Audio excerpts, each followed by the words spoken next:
We're back at the Cenotaph, and as you can see, the Cenotaph is right in the middle of a lot of interesting things going on around it. Most prominently, of course, the F1 race that's going to be happening in Singapore in a few weeks' time. In a few days, right? Was it in a few days' time, right? And I think it's sort of like apt to sort of like bring up questions of how relevant cenotaphs are to society today, because you basically have this prominent monument down here. And then and to also sort of like ask the question as to whether this is something that the local Singaporeans themselves have actually embraced as their own.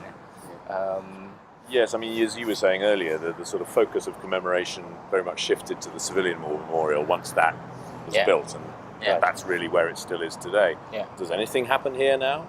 Are there any ceremonies here, or is it really just a sort of historical relic? There are ceremonies that take place, of course, for 15th of February over the Civilian War Memorial.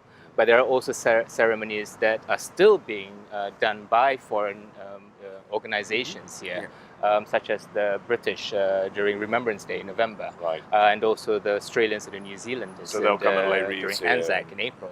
So they will come down, lay wreaths here, and also have the ceremony at the Kranji War Memorial. Exactly, and this is where it shifted, in fact, after the war. Yeah.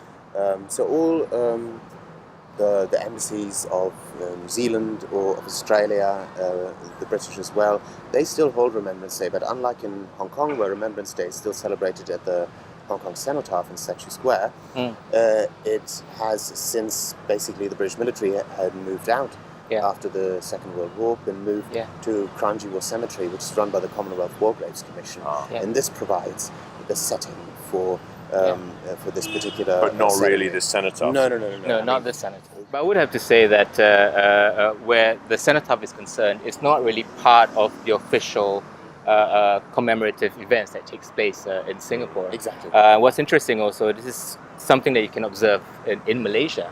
Many of the cenotaphs are actually abandoned, and people don't actually know the significance of these monuments anymore. Right. And what's also interesting, going back to what we were talking about before, is how the dates that's actually on the monument ranges from 1939 all the way to 1945.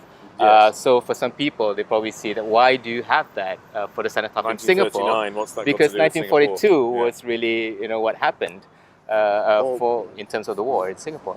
But you could even make a point that 1937 might be hugely significant for Singapore as well, because once the war had started on the mainland, lots of overseas Chinese communities came together and formed relief funds and donated large sums of money that were actually channeled through Singapore. And this is where it's interesting to compare Hong Kong and Singapore again, because post-1997 especially, that's very much what the authorities there want to commemorate. They want to commemorate Hong Kong's contribution to the wider Chinese struggle against Japan. But that was going on here in Singapore as well. The overseas Chinese community were contributing massively to the struggle against China, against Japan in China.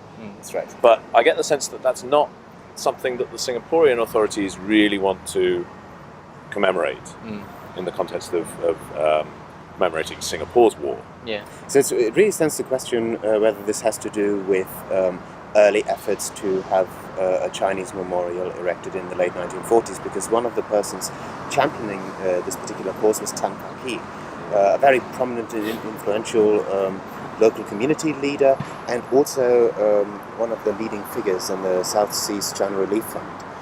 And he really wanted a Chinese, particularly Chinese, memorial to be erected in Singapore.